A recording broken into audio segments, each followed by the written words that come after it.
Jangan tak tanam. Ya sahabat. Alhamdulillah. Ikan bandeng. Ada saya ada peria sahabat saya nak masak. Belum. Ada tahu.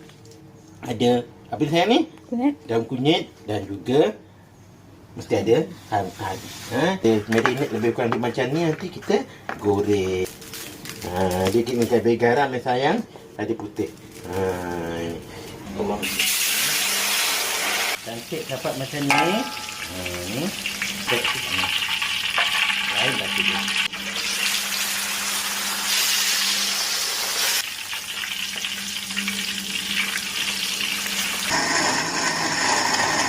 Tumiskan bawang putih. Saya masukkan lada. Lagi apa saya? Bismillahirrahmanirrahim. Bismillahirrahmanirrahim. Terus saya masukkan apa sayang? Peria. Peria. Terus saja macam ni. Peria ni boleh makan.